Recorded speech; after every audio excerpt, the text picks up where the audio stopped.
really a story about betrayal and lying and greed.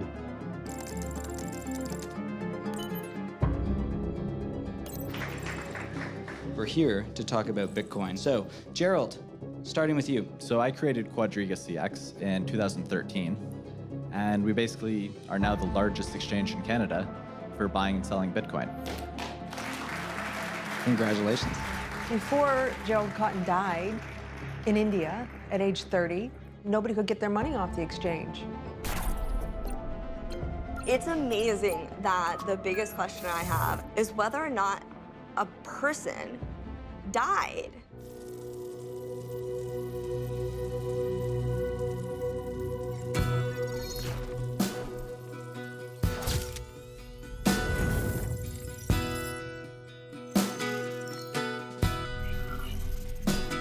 The reported death of Nova Scotia businessman Gerald Cotten is tragic. When the 30-year-old died suddenly last month, leaving apparently $250 million in cryptocurrency locked on his personal laptop. Night was dark, the wind did roar.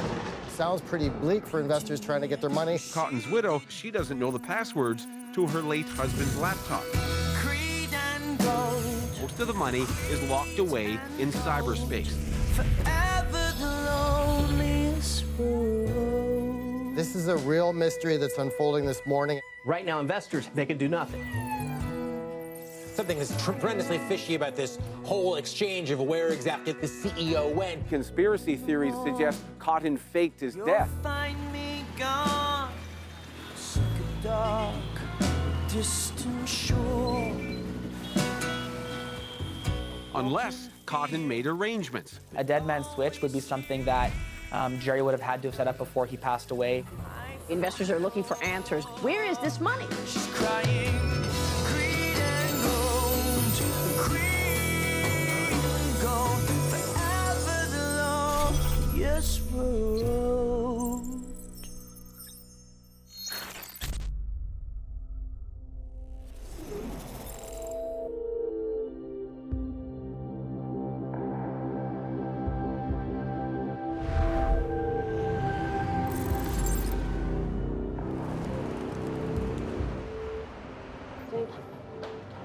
There's so much intrigue, there's so much funny business, you know? So it's kind of like connecting the dots and see what you can come up with. Maybe he was going to fake his death. Maybe he actually died. I don't know. That's another good question. I am an independent journalist, and I research cryptocurrency. First, I got interested in it because of the technology, and then over time that led to a fascination with financial crimes.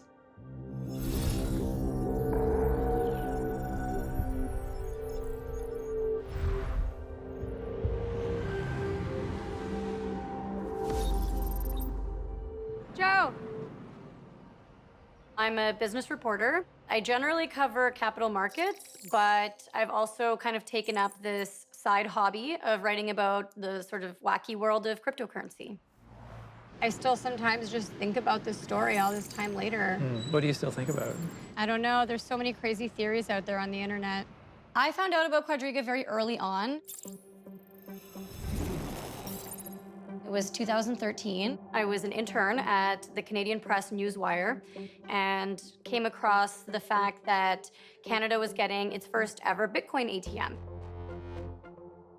It's now up and running at the Waves coffee shop in downtown Vancouver. The virtual currency is traded in cyberspace and stored in a user's online wallet. And you go to a business that accepts it. They ring you up, you can scan a code on your phone, your balance goes down, and now you're enjoying your morning cup of tea.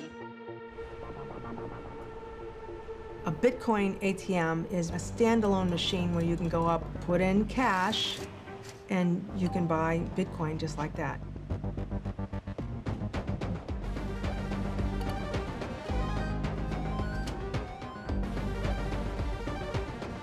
Once you go through a Bitcoin ATM, you've got your Bitcoin, and then you can begin trading it on an exchange like Quadriga.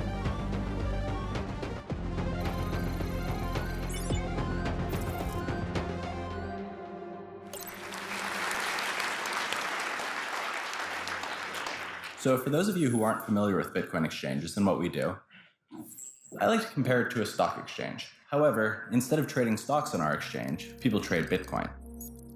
You have buyers and you have sellers, and they get matched and they transact with one another.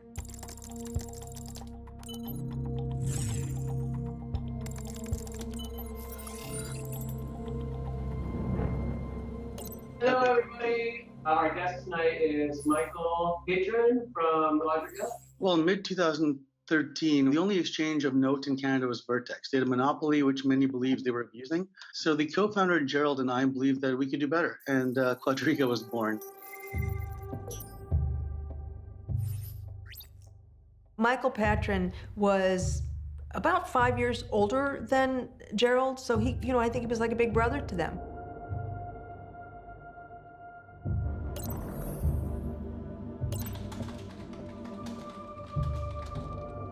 So he was one of the people that taught Gerald the ropes in this sort of business. As far as crypto exchange founders go, Gerald actually had a fairly public presence, presenting the image of a trustworthy businessman, of a trustworthy entrepreneur. And he was, he was speaking our language. Today we are joined by Gerry Cotten, the director of Bitcoin Co-op, the founder of QuadrigaCX.com. And let me paint the picture. Mr. Cotten looks probably exactly what you think an internet genius would look like. A young, attractive man. I was doing some research because I knew you were coming this week. To be honest, I got more confused doing the research. With Bitcoin, so it's just a string of numbers and letters sending a payment to another string of numbers and letters. And when I send a transaction, it's recognized by a bunch of other peers in the network. And then it's publicly recorded into the public ledger, which is called the blockchain. See, that's the cool part about Bitcoin. There's a public ledger. So you can actually see all transactions that happen in the Bitcoin network. Really? Ever, yeah. So it essentially removes the need for a central authority. It's like the bank. It's interesting that this all kind of came out in the sort of aftermath of the global financial crisis. That crisis made a lot of people stop and go, well, why are we trusting these financial institutions? Why are we trusting these banks? There's no need for a central authority because everyone is the central authority. Ah, right. Which is the beauty of it, because then you get rid of the fees and a lot of the borders and things like that. Right. But how does Joe Schmo get involved? Well, the first thing I'd recommend doing is visiting Bitcoin Co-op.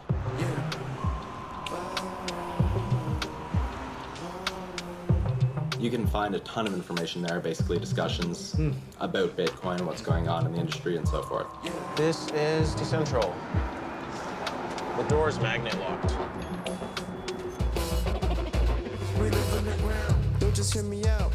I can help you out, without a doubt. No bank, no fees, no dog, no fleas. Always on fleek, cause we're decentralized, C-double-O-P. We first got the place as a hangout for the crypto community. Bitcoin Co-op, that's, and we did all the outreach stuff. Ooh, our Hall of Shame, failed monies.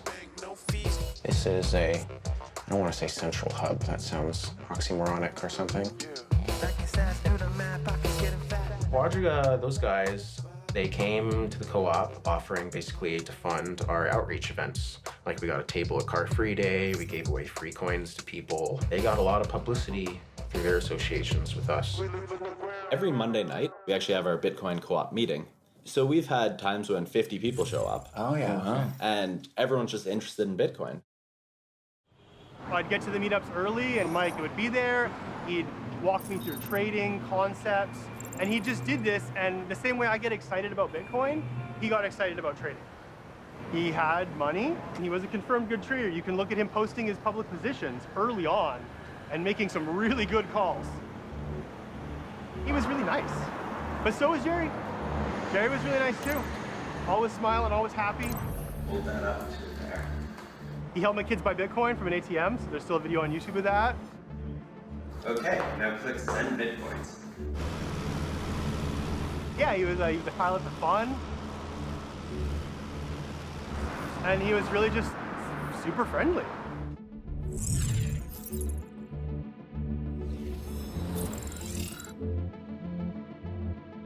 In many ways, Toronto Bitcoiners are a pretty small, tight-knit community. I'm the founder and CEO at Outlier Solutions. We're an anti-money laundering compliance consulting firm. So we spend most of our time trying to keep people out of trouble. I started going to meetups. That was where I first learned about Quadriga and where I first met Gerry. He was a really likable guy. Cool, it works. He was a really bright guy. He was really funny. One of the best parts about Canada's new money is that it's fully waterproof. Check it out. I was a person who had strong suspicions, and I didn't come out and say that publicly back in the day. And I think that there are a lot of folks in the community that are in the same boat, where we had a lot of reservations in terms of Quadriga generally, but we liked Gerry and we didn't want to see them fail, and we didn't call it out publicly.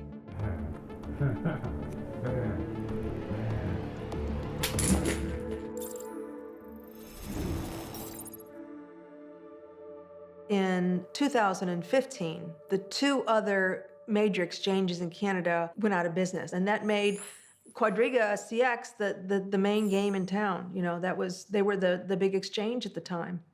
What happened to the former largest Bitcoin exchange? They just cited a variety of reasons, banking troubles, legal. We'll probably find out a lot more about them in the coming days, but as a result of them shutting down, it's been great for me.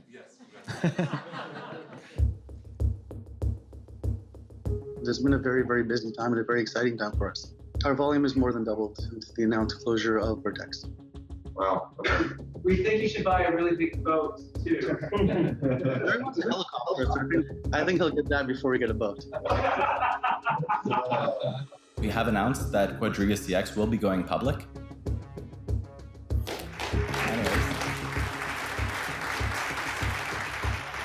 In 2015, they start, promoting it as the soon-to-be first publicly traded cryptocurrency exchange. And at the time, I thought, well, if they go public, that'll be a pretty big story. We have some plans that I am itching to tell you about, but they are amazing press releases, and I've been told to shut up about them. Michael Patron, he was kind of instrumental to this push to take Quadriga public. And then the effort to take Quadriga public ultimately fails. Patron says that him and Gerry have a big falling out. His involvement in the company ended, and he stopped knowing anything about the day-to-day operations of Quadriga. It does seem as though Mike had ceased involvement in 2016. It seems that way. Emphasis on seems.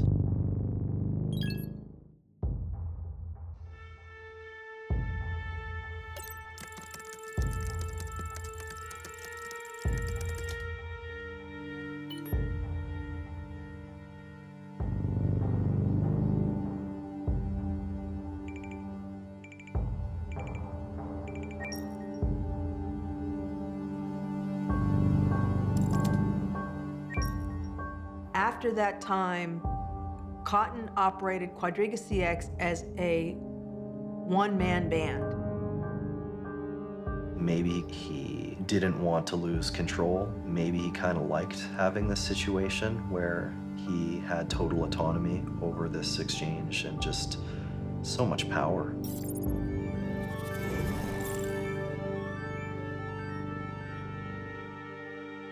People got into Bitcoin because they liked the idea of getting rich for free. Magical internet money. I'm a cryptocurrency journalist and the author of the book Attack of the 50-Foot Blockchain. This came out July 2017, just as the big cryptocurrency bubble was on its upswing. I started putting a few $1,000s in Bitcoin, and then a few months later it went from $1,000 to $2,000, and I was like, wow, I made 100% of my return. So Bitcoin, the software is just open source software. Anyone can copy it and twiddle it a bit and they've got a new coin. The bubble of 2017, that bubble was people pretty much just trading between the different cryptocurrencies and making a lot of money doing it.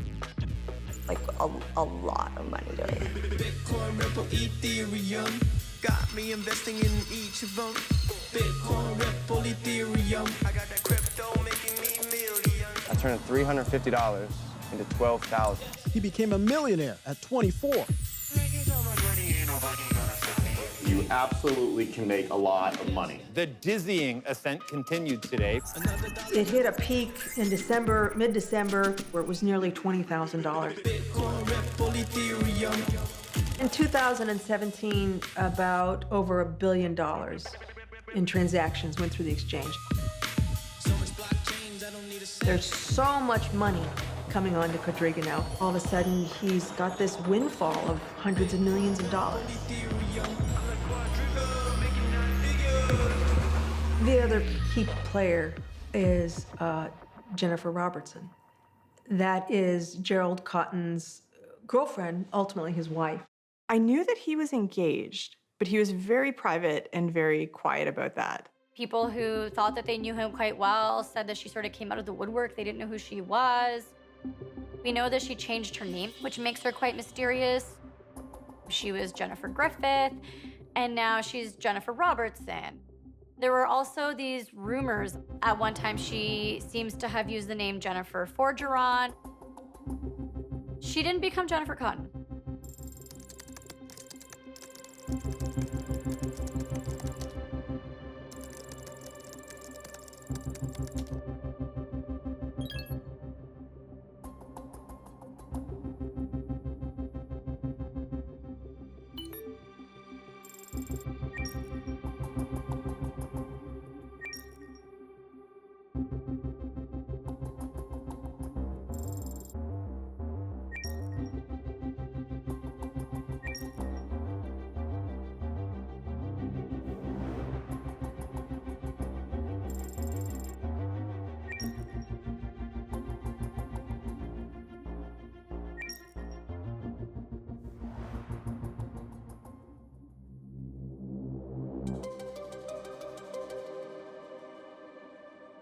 We know very little about Gerald's wife. Very, very little. We do know that Gerald was living a very lavish lifestyle, which included a lot of travel, the purchasing of at least one plane. Jen and Gerry lived a life of luxury. He had this 51-foot sailboat. We know that they had all of these properties together, all of these wonderful vacations, staying in these fancy-looking hotels. Mostly when we corresponded, it was electronically, and he was usually traveling somewhere. So I just got the sense that he was traveling and enjoying the work from wherever you are mentality. But definitely that there were also problems there. It's late 2017, early 2018. And the price of Bitcoin now is falling. The cryptocurrency has gone from hitting a new record price yesterday to nosediving today. You know, there's a lot of trades on the exchange. The platform can't keep up with the business.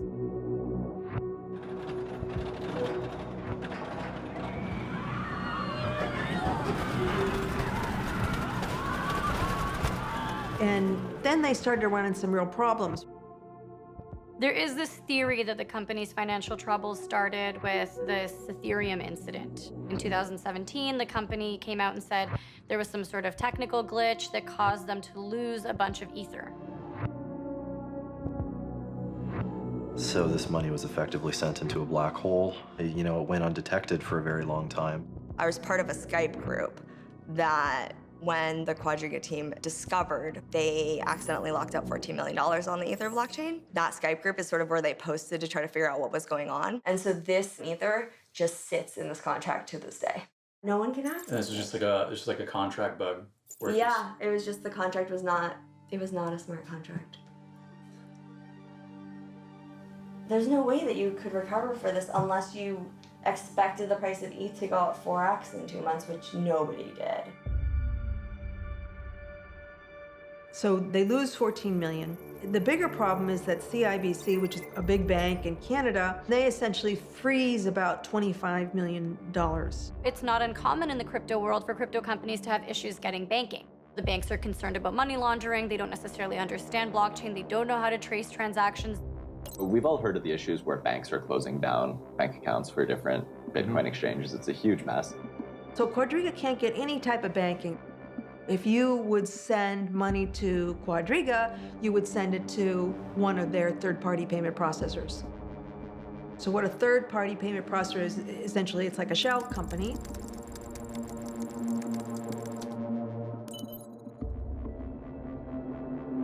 And they'll sort of funnel money through this web of accounts or shell companies. The CIBC funds, they froze them because they didn't know the source of the accounts. It was really annoying for customers and be like, hey, give Quadriga back their money, jerk. I'm trying to withdraw my money, stupid bank. I did see the complaints escalating. Because businesses in the cryptocurrency world have trouble maintaining a bank account, the idea that, okay, so your transaction might be delayed, your withdrawal might be delayed, is not that unusual. They posted Facebook updates every day, almost every day during this time. And even on Reddit, people were saying, oh, people always got their money. It just took a while, but no one ever, didn't receive their money. At that time, this was October 2018. So I believe them. January 14th, 2019.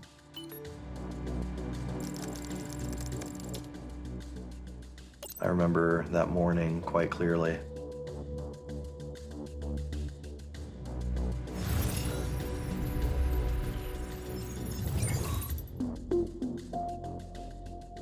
There was this notice from Quadriga that Gerald Cotten died suddenly.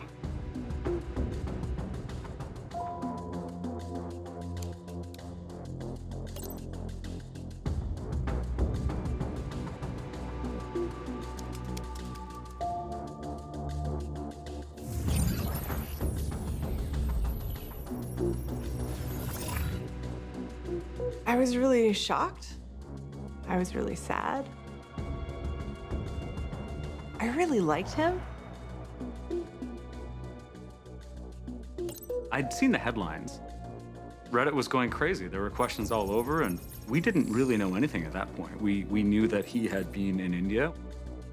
They had apparently gone to India to celebrate their honeymoon, right? And to open this orphanage.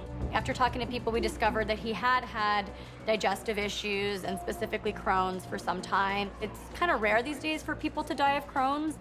He has this horrible episode that starts with what just looks like traveler's diarrhea and then ends in 3 cardiac arrests and his death. And apparently the only person by his side continuously until Gerry died was Jennifer. Rather than letting people know right away that Gerald Cotten had died, she withheld that information. They've been operating for a full month after he died. Yeah, it doesn't make a lot of sense, right? Like, how do you square that? It sort of brings up the question, what role did Jennifer Robertson play in all this, I mean, there's just question after question after question. Jennifer Robertson then became, at that point, the largest shareholder in Quadriga.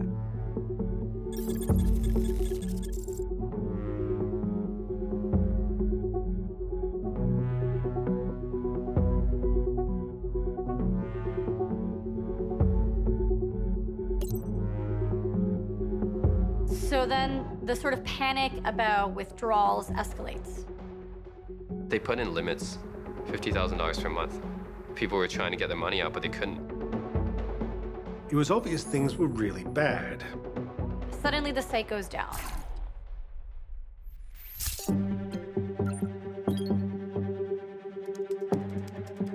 My stomach turned.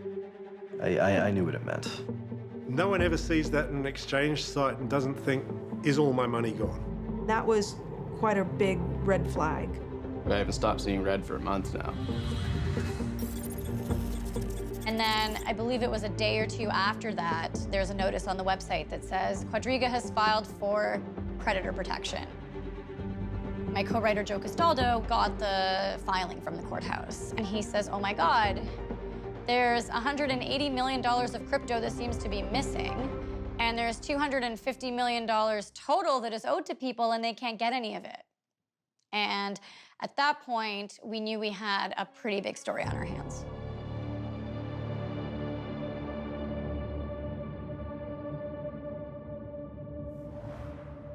That moment when that notice appeared on the Quadriga website, that was sort of like, wow. This is when people really realized what happened. Panic, worry, yeah, just a cocktail of negative emotions. Yeah, I was just wondering, like, wow, this really happened to me. Unbelievable.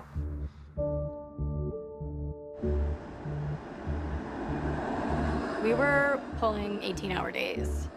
I would go to sleep thinking about Quadriga, and I would wake up thinking about Quadriga. First, we started with the actual contents of the filing, the CCAA filing, because there was a lot of information in there. You know, all the affidavits were in there of, you know, Jen talking about how the business was being run. She said that she was not at all involved in the company operations, but we do know that Jennifer had a Quadriga email address.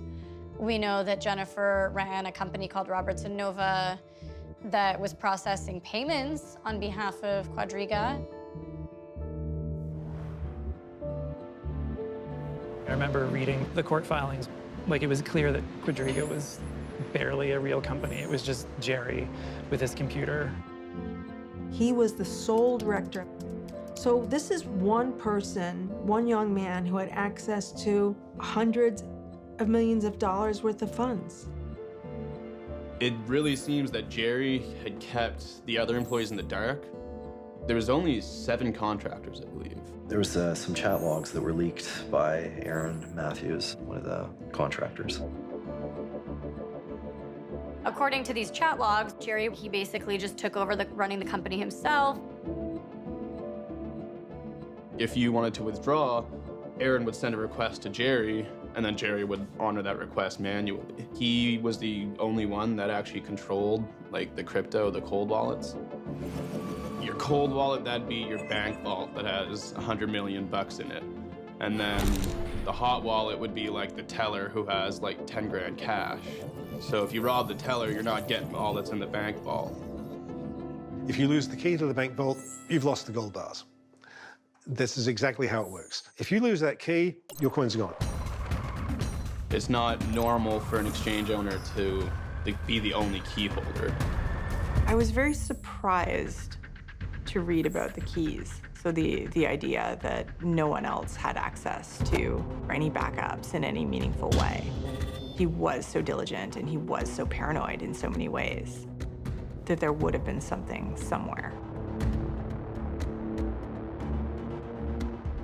He paid lip service to having cold wallets spread in different safety deposit boxes.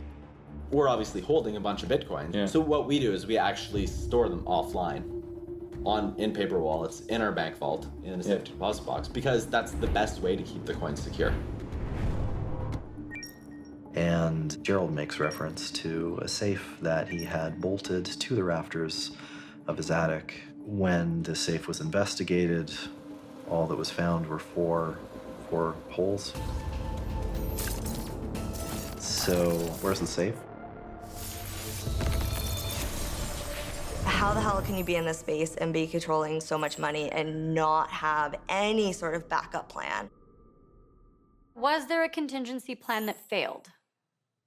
Was there perhaps some plan, such as a dead man switch, for example? Dead man switch is a mechanism a coder could set up. Say if Gerry didn't put a password in for 30 days, then, you know, his private keys would be sent to someone who can take care of it. And if there was no plan, why was there no plan? Was it hubris? Was it Gerry thinking that he was invincible, that nothing could happen to him? Was it because Gerry didn't feel that he could trust anyone?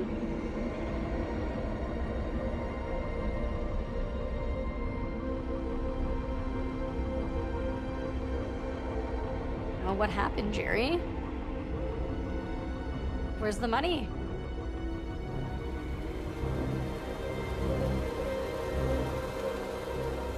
I certainly have a lot of empathy for people who lost money in Quadriga.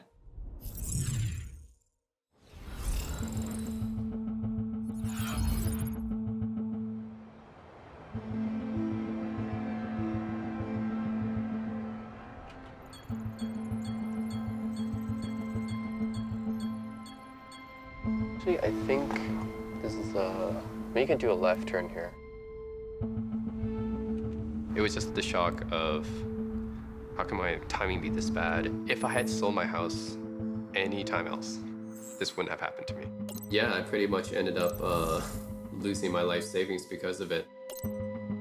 I lost about 400,000 US dollars in QuadrigaCX, right? So I posted this video. It was a very candid video because I was very frustrated. As humans often do, we get greedy and we get selfish, and I was jealous of my friends for making so much money. So I kind of took a big risk. I actually took out 3 loans from the bank, and I put it all in crypto, which, as you know, crypto crashed. And I put myself into an even deeper hole.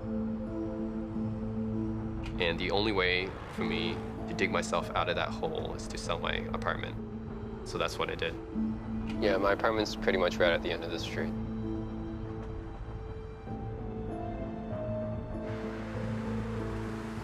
I was in the west one, which is this one right here, 5th floor.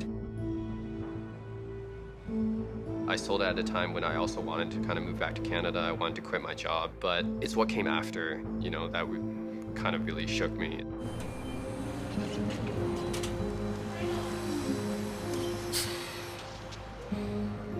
I was looking for an alternate way to move my money from US to Canada, and why didn't I go through the bank? Well, the bank usually charges a 1 to 2% commission, but QuadrigaCX had a 10% premium at the time.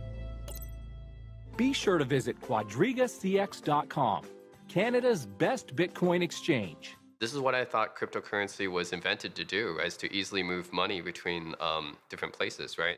Global withdrawal options, including direct payments to any Visa card worldwide.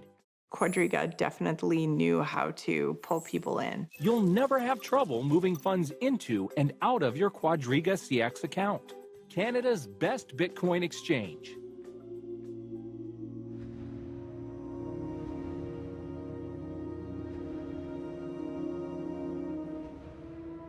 I was really depressed, right? I was basically gambling with my money.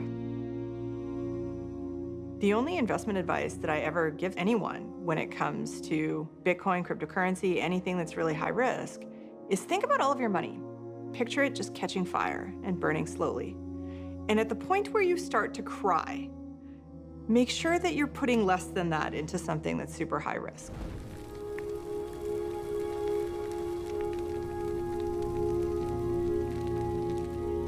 Most important thing, all viewers, anyone watching this has to know, is not your keys, not your coins. Never leave all your money on the exchange. Where people run into danger is where they try and turn their Bitcoins into more Bitcoins by using their Bitcoins.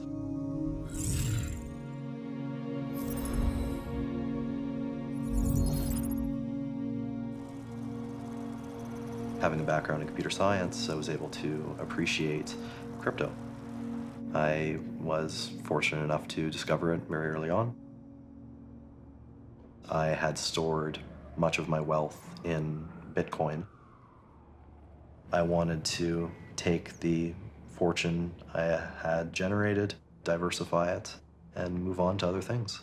Because Quadriga was the biggest exchange in Canada, and because the amount that I was dealing with had grown quite large, the only logical place to pull it out of the ecosystem was through Quadriga. More than 100,000 people found their money appeared to have vanished, and experts are skeptical people will ever see a fraction of what they're owed. It's difficult to let it go, and maybe even it shouldn't be let go until we do have clear answers regarding whether or not there's money still out there. I tried to rally people on Reddit. You know, it wasn't long after that we had a Telegram group with, you know, new people joining by the minute. So we all kind of flocked to the Telegram group. At the beginning, we were just thinking about, let's get ourselves some lawyers, try to get some of our money back, and try to understand what's going on.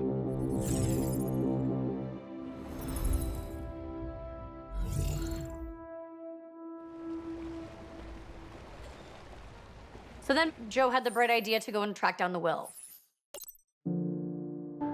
And in November. Gerald writes his very detailed will. On December 9th, he dies in India. The fact that he had updated this will just 2 weeks before he died, that was a real shocker. And mind you, this is 2018, so everything's falling apart on the exchange. The problems with the bank, people are complaining that they can't get their money off the exchange. So things are falling apart. He writes a very detailed will. It's almost like he knew that something was going to happen to him. The will was fascinating because we discovered all of these assets. 17 properties, a yacht, a plane, a Lexus, a Mini Cooper. Jennifer Robertson is the executor. When he dies, mysteriously, she gets all the assets, right? And to us, one of our favorites was that he had these 2 chihuahuas named Nitro and Gully.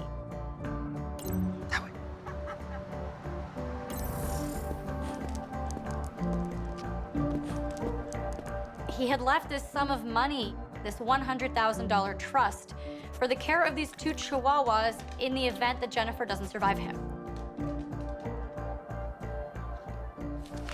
Nitro and Gully. I hope they're doing okay. I do. Just how meticulous he was about laying out what was going to happen to his assets, even his dogs, after he died, and yet compare that to the mess that Quadriga was. It was crazy. The cryptocurrency confusion is attracting a growing number of lawyers and accountants suggesting they can sort it out. Ernst & Young were brought in to be the monitors on the CCAA protection, which is the stage before bankruptcy.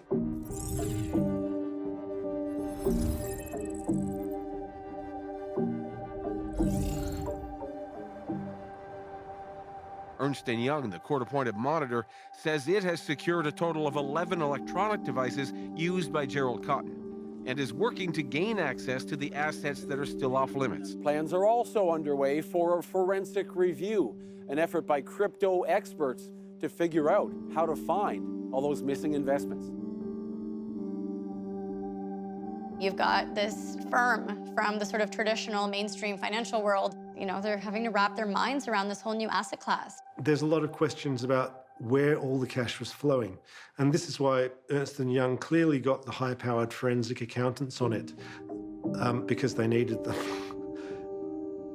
The first 2 Ernst & Young reports came out. There were no company bank accounts. There was no segregation of funds. Everything was sort of mixed in together into a giant pool. As the accountants go through everything, they had a heck of a time. There seems to have been no accounting system. Maybe there is in this, encrypted laptop that nobody can get access to. How did you get in a position where you're managing $200 million and you literally don't have a single balance sheet at all? What? What? With Bitcoin, it's all in the public sphere. Anyone can check it, anyone can verify it. If I say I own something, Alex can prove it, Anthony can prove it, anyone can prove it just by looking on the internet. Their claim was not that the money was gone, right? Their claim was that the private keys that protected the piles of money were gone, which meant that there should still be piles of money somewhere on the blockchain. I literally just wanted to answer the question of how much money is in the Ether wallets, what are the addresses, and that's how it started. That's how it started.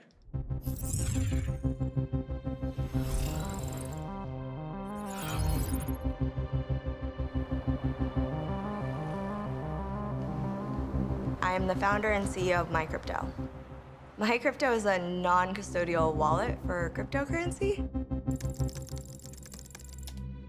Non-custodial means that we don't hold your funds.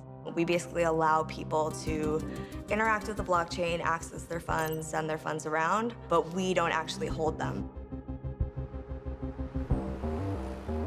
So my investigation, once again, did not start as let me investigate Quadriga. Basically, my plan was spend a couple hours, find the addresses, I'll post them on Reddit, and move on with my life. There are just so many transactions like 700,000 transactions. And so one trick that I use is that it'll just automatically color the addresses. The red address is the one that we're analyzing. The blue is Quadriga's 2016 address, and then it'll change to green and then purple. And then you can just scroll through them and you'll start to notice patterns appear. When I found like the first address, I was like, if I dump the whole spreadsheet, right, the whole ledger, if I grab all the data and then I sort it by like the highest to the lowest, I should be able to see where the money goes. Basically like 3 weeks later, I still didn't know where the money went. And then I did things like combining all the addresses and then sorting by the amount. And I did things like separating the outgoing transactions from the incoming ones. But at the end of the day, there's no piles of money, period. So you can find the private keys all you want. There's still no piles of money. So, you know, what the hell happened? What happened to that money? And if it isn't cryptocurrency, why is it proven so elusive to find? There is this paper trail, this digital ledger of every single transaction that anyone can access, but the identities are masked. So you can see the address of a Bitcoin wallet that moved money to another Bitcoin wallet, but you wouldn't necessarily know who controls those wallets. The court-appointed monitor in the CCAA process found 6 Bitcoin wallets that were all emptied out by April 2018. EY did an investigation and said, no, there's nothing more in the cold wallets. Where is it then? Everything's solvable. The answers are out there.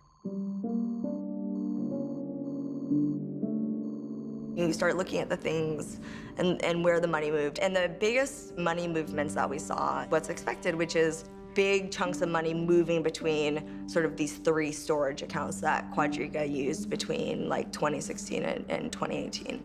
But then you see like some other addresses pop up. So this is one of those weird red addresses. It is an address that just really consistently appears from the very beginning of Quadriga. There's these other accounts that money was sent to. Maybe all the single transactions were 100 ETH, but there were thousands of them. This is insane. When you look at the USD sort of equivalents, you have this list of addresses that have received $40 million, $50 million, $100 million. And then the question is, okay, so who owns these addresses, right? Who the hell is Quadriga sending $100 million to? So if we go to this specific address, it's Poloniex. So this is a Poloniex address. Someone sent money to their Quadriga deposit address, and their money was then sent to a Poloniex deposit address immediately without touching Quadriga's hot wallet. Like, that's weird. That's not normal. I don't know, that's pretty crazy. Right? Why would an exchange take money that customers have deposited and send it to another exchange? The absolute most legitimate reason that I could possibly think of was like that they were doing something with their own profits. You know, it's not necessarily responsible, but it's totally legal for a company to take their profits and invest them. Arbitrage is actually one thing that I've done quite a bit of. But What is arbitrage? Sorry, Arbitrage is basically a financial term where you buy something at a lower price, resell it at a higher price instantly. So you never actually have any chance of losing money. Price differences between exchanges were often quite significant. It's often a fraction of 1%, but if we're talking millions of dollars, then that could be a significant profit for the person who facilitates that trade. How many coins did you buy at a time like this? Oh, like hundreds or so. Really? It was very profitable in November. And are we hanging out with Mark Zuckerberg right now? Is that what's going on? There's this theory out there that he lost the money by trying to trade his way out of debt. The beginning of Gerry's snowball was Ethereum Classic loss and the banking loss. Started his snowball where he thinks, I'm only 30 million in the hole. I bet if this gamble pays off, I can recuperate. No one will ever know it happened.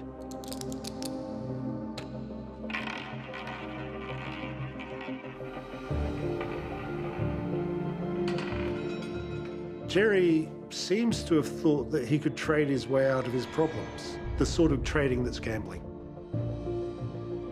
He was just really bad at it. He lost all the money, and it's like, why did you do this? It looks very like an overconfident idiot.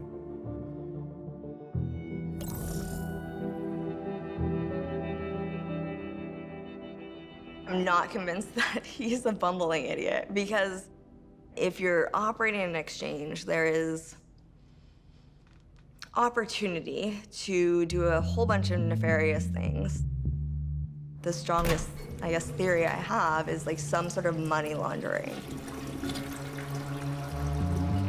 Criminals commit crimes. Those crimes generate profits.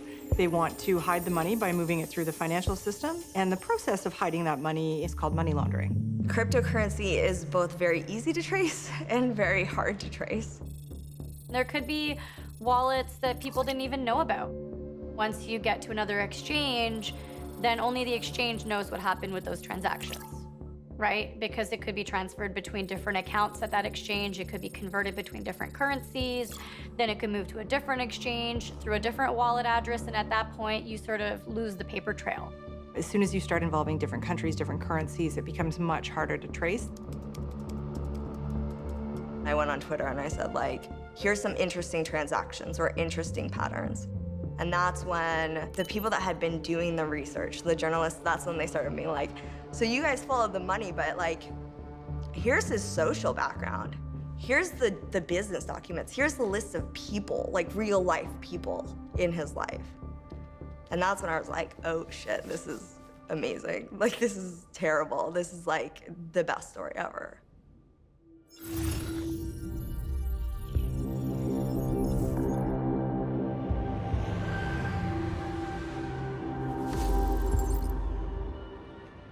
The internet was filled with all these rumors about Michael Patron.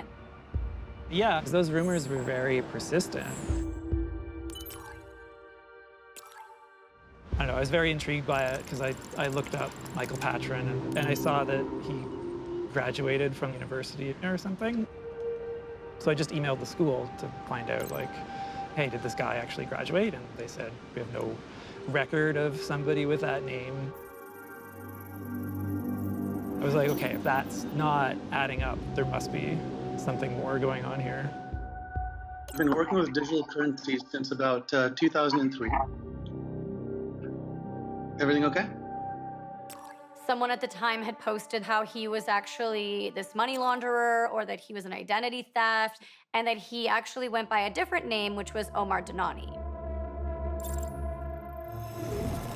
Omar Dhanani is a guy who served time in prison in the United States for his role in an identity theft and credit card fraud ring called Shadow Crew. And the service that he provided to Shadow Crew members was a money laundering service. So Shadow Crew gets busted by US authorities. And he was sentenced to 18 months, and it does look like he served close to that sentence. And then we've managed to obtain the booking photo of Omar Dhanani from the Passaic County Sheriff's Office in New Jersey, where he was taken in on his Shadow Crew charges. And we tell Michael Patron, look, we have these 2 photos of you. And I mean, they're of you. Close to 15 years had passed between those 2 photos, but it's still very clearly the same person. He's got the same facial features. You can see there's some kind of like scar or pockmark or something kind of on his forehead. And so he asks us to send him the photos. So we oblige, we send him the photos. Yeah, he told us, while I obviously disagree with your conclusions, I have to wait for counsel prior to responding more thoroughly, which is unlikely to happen before your deadline. Bye-bye. Bloomberg went and found the actual name changes. He went from Omar Danani to Omar Patron and ultimately to Michael Patron. So his name is Michael Patron, that's his legal name, but he is the same guy who was Omar Danani, the convicted hacker. And we had even asked him, remember? We said, are you Omar Danani? And he just said no. A man of mystery, I guess.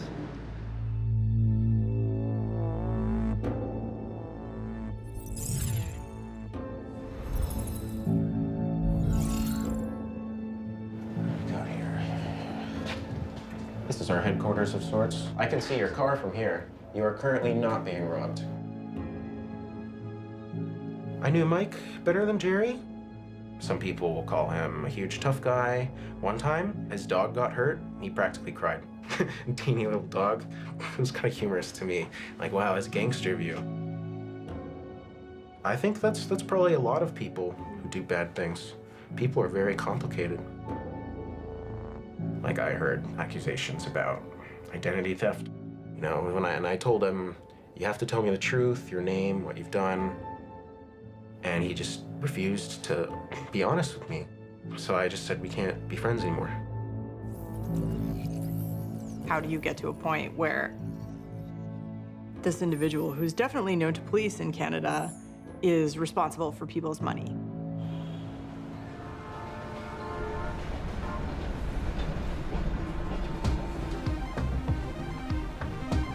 Why would Michael Patron step out of the picture?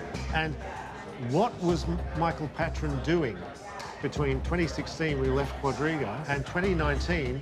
We know a lot more about Gerald Cotten now and Michael Patron. We found out that they met long before they launched Quadriga together. Michael Patron, he met Gerald way back when. We think he met Gerald probably on the Talk Gold forums in around 2003.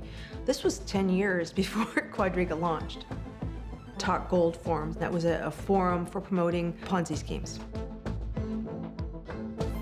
He was in high school, and that's where he met Mike Patron. He's been doing this kind of scammy stuff since he was young. Do you remember S&S Investments when he was a teenager? Yeah, of course. His first Ponzi scheme that we found, like, he did lose investors' money then too and tried to return it all. Gerald Cotten, he was a Ponzi schemer since he was 15. And he's a guy who thought, I can get money out of people just for the asking. Yeah, actually, I heard sort of an anecdote about how he was buying candy from like a confectionery and then reselling it to kids in his elementaries. You know, you could look at that and say, oh, he's an ambitious young entrepreneur. But I don't know if I'd go that far.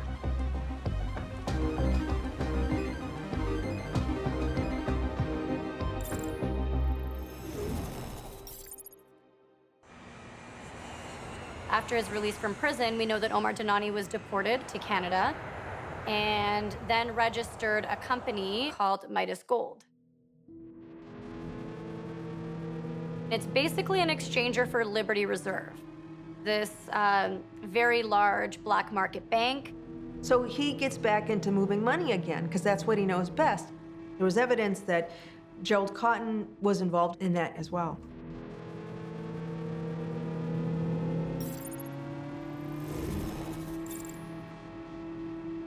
And then Liberty Reserve, of course, gets busted. So that's done with. So what next?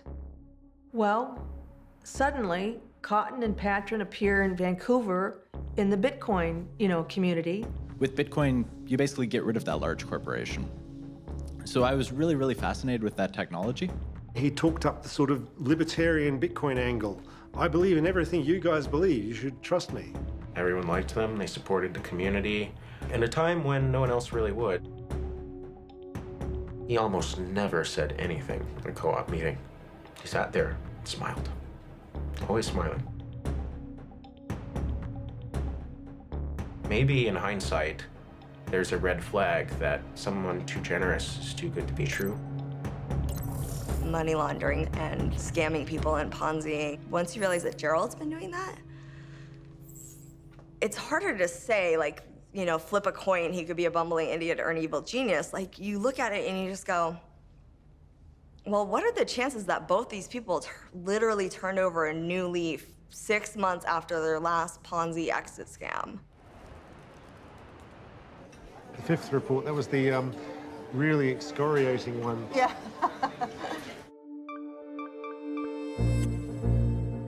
We have found out later through Ernst & Young, Gerald Cotten was setting up fake accounts on the exchange. 14 fake accounts, things names like R2D2. And C3PO. So if you would send money to Quadriga, what you would see in your Quadriga account would be not real Canadian dollars, but what were called quad bucks. QuadrigaCX bucks. This was kind of an in-between currency. They weren't real dollars. Now, the problem with that is you can make money out of nothing. He was funding these accounts with fake crypto, fake dollars. Okay, now scan the QR code. Bitcoin ATM, they're great tools for money laundering. If you didn't want to have a financial trail, you just go in and feed that cash, and it was hooked right up to the exchange.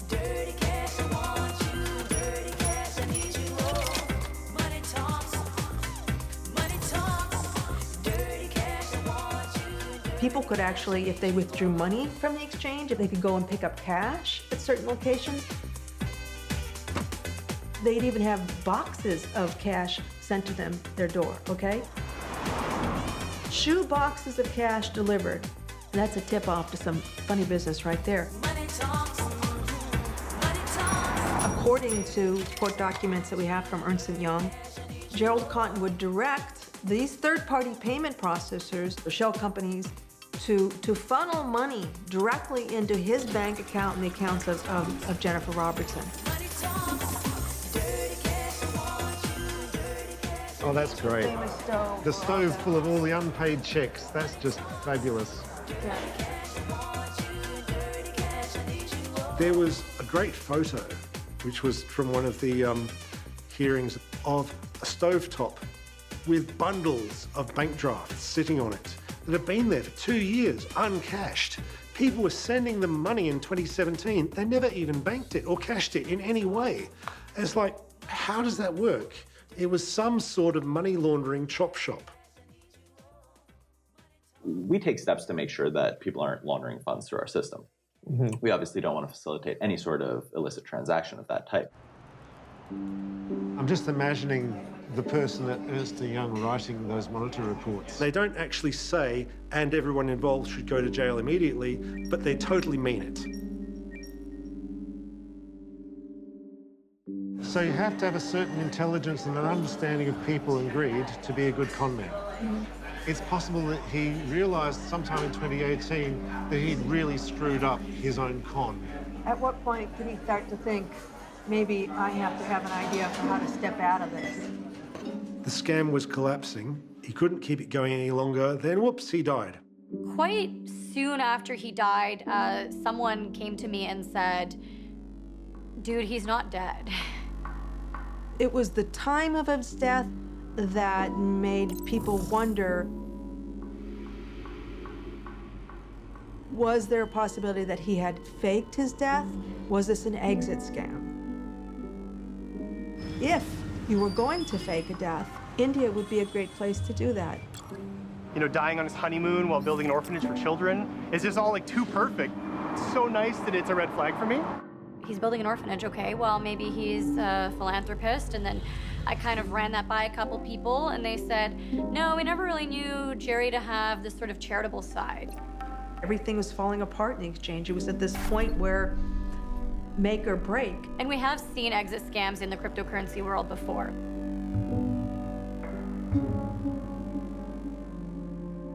And then someone came on the Reddit, QCX contractor. They claimed to be a contractor, and they showed internal screenshots of company communications. They're not confident he's dead. They were at the funeral and didn't see a body. So this is something I came up with. So this is a full theory. There's this stuff, it's known as Haitian zombie powder.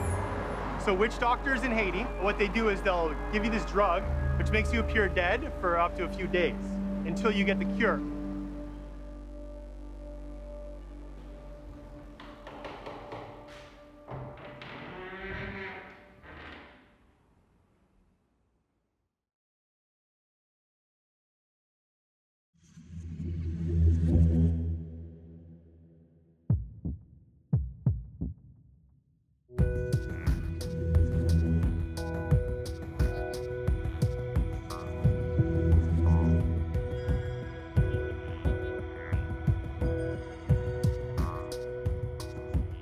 conspiracy theorists on the internet are like, he's definitely alive. Like, no, everyone is like, we don't know if he's dead. We don't know if he's alive. Flip a coin. The rumors were quite rampant that perhaps he had faked his own death. People had dug up old news reports from other parts of India with fake death rings.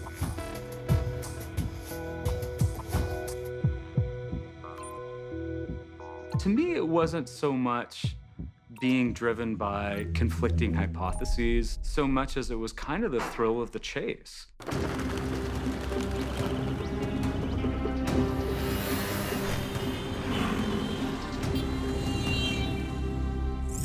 It was my assignment to go to Jaipur and try to piece together what happened in his final hours.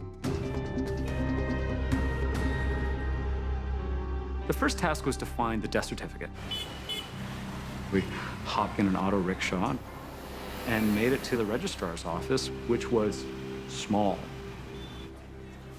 There were desks and shelves that were just stacked full of papers.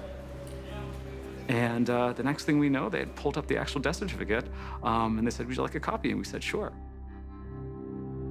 And I just remember I was working with a local journalist who speaks Hindi, a local fixer, and just high-fiving, like, wow, this is great, we got it. And this, this is happening. The death certificate had his name spelled wrong. It was Cotten with C-O-T-T-A-N. That death certificate came from the official computer of the registrar. And it confirmed the address of the deceased at the time of death was the Oberoi Rajvilas Hotel, which is the most expensive hotel in the city. We got on another auto rickshaw and we traipsed across the city to the Oberoi Rajvilas. This place was built sort of as a modern-day palace.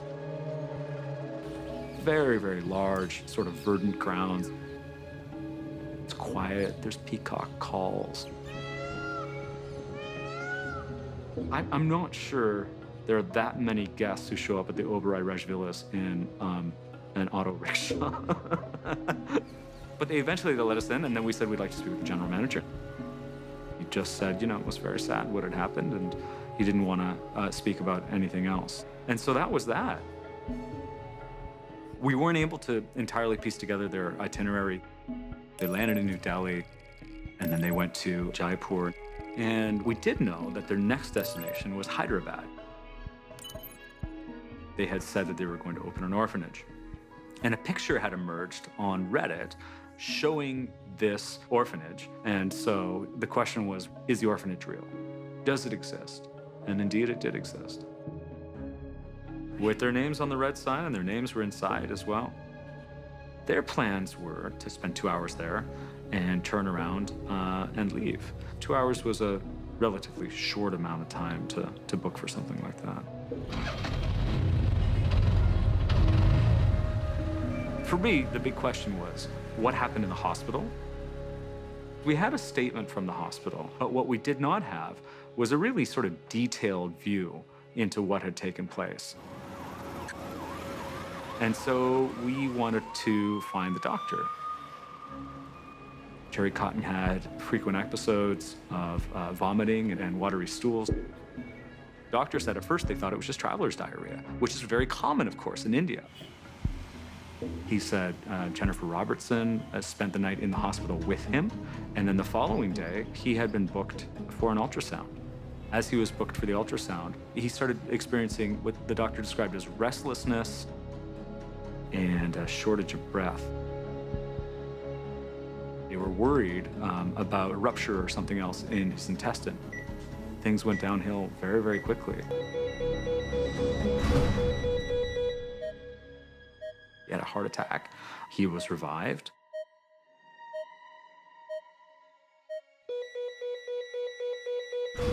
Then he had another heart attack, and they revived him. And then he had a third heart attack, and they couldn't revive him.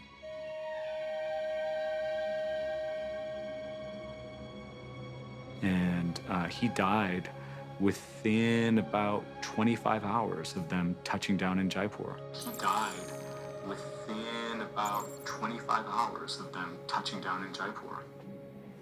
dramatic. When it's coming out both ends, it's almost always an infection. What Crohn's disease is, it's when the immune system is inappropriately turned on and causing damage to the bowel. From the story that we heard, it sounded as if something catastrophic happened, like he had a perforation in his bowel and then an acquired infection. The doctor seemed quite troubled by the whole thing. He said he made clear that he'd been running through this again and again and again. The doctor had come to the conclusion about what was the most likely cause of death. One of the things that happens with Crohn's disease is this possibility of a perforation, and that can lead very rapidly to sepsis. Now we're assuming that's what happened there. He may have just had a cardiac arrest. It is obviously very uncommon that someone at that age, without any other cardiac or respiratory problems, would have not survived that event. But if they weren't properly resuscitated, and certainly that something like that could have led to one's demise. I spoke with the police. He said, as far as I'm concerned, this was a natural death. There was no autopsy. Why was there no autopsy done? You do that in a case where there are suspicions about what might have happened. I actually even showed Dr. Sharma pictures of Gerry Cotten and said, is this the guy? And he said, yes. And everywhere I went, anyone that had a record of Gerry Cotten had photocopies of his passport as well. I certainly didn't meet anyone who thought that the death was faked. It was a tourist that had died, and at the time, nobody had really asked any questions. I suppose if you look at this stripped of all the questions that emerged later, you can look at this as just a horrifically sad 24, 48 hours for a newly married couple.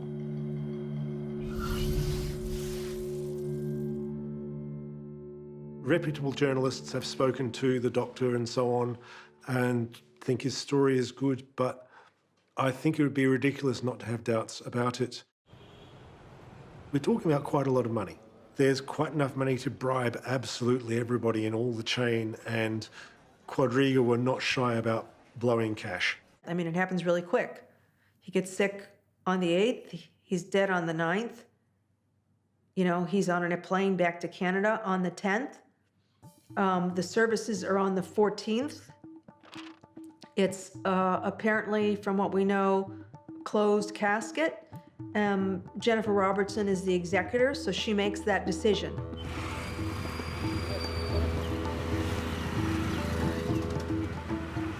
There were a few more questions. One was, what had happened with the body? Because it was a closed casket funeral, and so people were asking questions. Well, was there actually a body? What's happening? And so we also wanted to speak with the embalmer. So we walk into this office, and this woman, Dr. Simi Mehra, is sitting there. And we said, hey, we're here, you know, trying to understand a little bit about what happened to a Canadian man who died here. She's like, oh. She's like, yes, they brought the body here, and I refused to embalm it. And we were like, what? The embalmer thought that the circumstances were fishy because, as she recalled, a representative of a hotel had come, which she found very strange. Normally, the body would come by ambulance. Normally, the communication would come directly from the hospital. And when she asked what had happened, she was given only a sort of a very cursory description of what had happened. She's like, well, this is very, very strange. And so she said no. She suggested they take the body to the SMS Medical College. It's a place where police are often present. And so she said, take the body there. And so that's where we went next.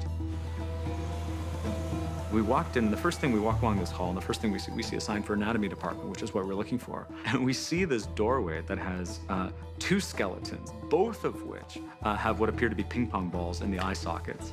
And on top of it, there's a sign that appears to all be made out of human bones, which is like, okay, that's a little Addams Family. Then we wanted to see the records. So they came back with just this very kind of thin dossier. And it showed they had photocopies of his passport. And it also showed the people who had dropped off and taken the body was people who worked for the hotel. Where the body had been in between, I don't know. I would think it would be a very strange thing for a luxury hotel to bring a body onto its premises, but there's not very much that's normal about this story. Nobody's seen the body. So is this really Gerald? Nobody really knows for sure. I'm not convinced he faked his death, but I'm also not convinced that he's dead. I'm 80% sure that he's dead. 75% sure. You know, people just don't believe that he's dead. They want to see a picture. They want DNA. Lawyers want the RCMP to exhume the body of QuadrigaCX founder Gerald Cotten. The now 76,000 creditors are pushing the Royal Canadian Mounted Police to dig up Gerald's body soon because it's already been in the ground for over a year. If it isn't Gerry, then it's obvious disappear and fake your death.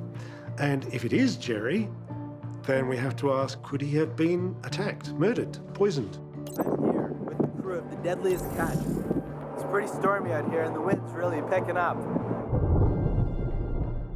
Gerry was definitely very paranoid as the public face of an exchange. He spoke at a couple of conferences, and he seemed very paranoid about getting kidnapped. I better get inside the captain's orders. He said that it's just too rough now. Fall overboard. This is a massive, massive scheme that came unraveled. And you have to think, how much money would it take to kill Gerry Cotten? Would $200 million be enough? I think Gerry's the only one with the whole story.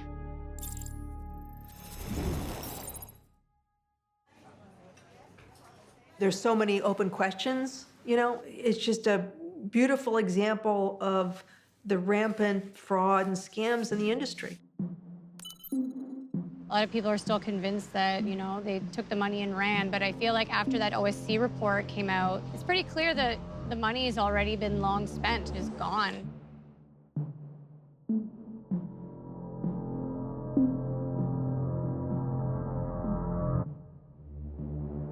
My theory is they kind of stumbled into a real business because it coincided with the Bitcoin boom and they had a functioning exchange on their hands. But in the end, Gerry treated it like one of his old scams. If you could interview any one person, who would it be? Probably Jen. What little they've recovered, plus all of Jennifer Robertson's Quadriga bought houses and so forth, will be sold and redistributed to the creditors, and they'll get cents on the dollar. To find out that your husband wasn't who you thought he was the whole time. I mean, she gave everything back, so I think the only thing she kept was her wedding ring. It's sad. We know that the whole thing was a fraud. Who else was involved? 2016, when Patron steps out of the picture, did Patron step out of the picture? Did they talk about the egg scam with Patron? How much he's involved in it, we don't know.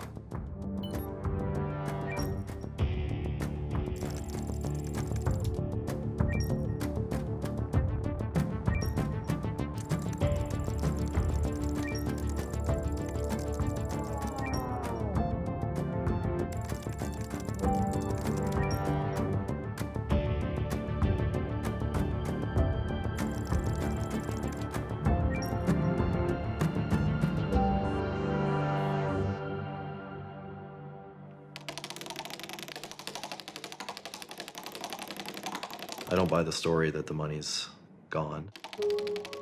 There's somewhere around $100 million that's just unaccounted for. It just, you know, sent in directions that are difficult to continue following. I think that someone still breathing has control over it. And so long as that person continues to breathe, there's a chance that they made mistakes.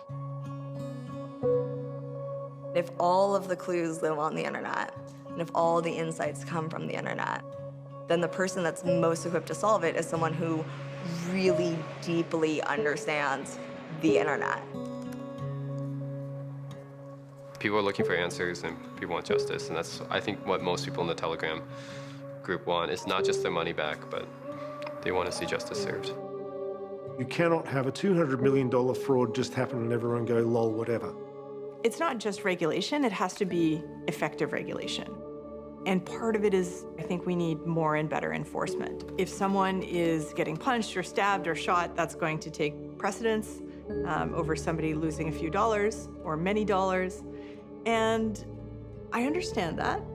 But on some level, if we never investigate these things, if we never prosecute these things, they're going to keep happening.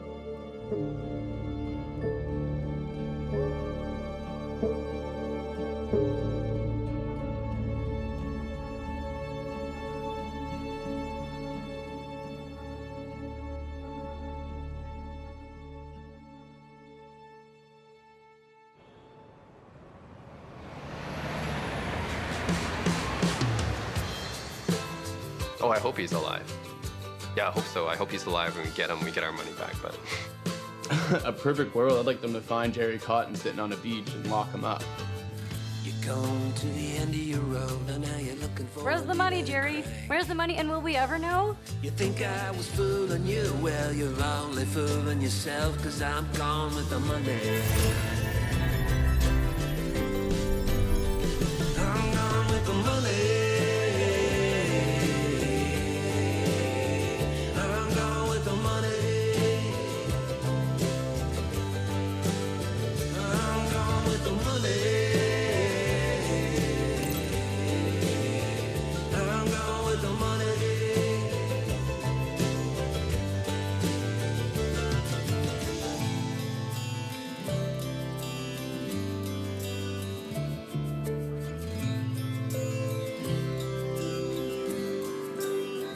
You were looking for the gold.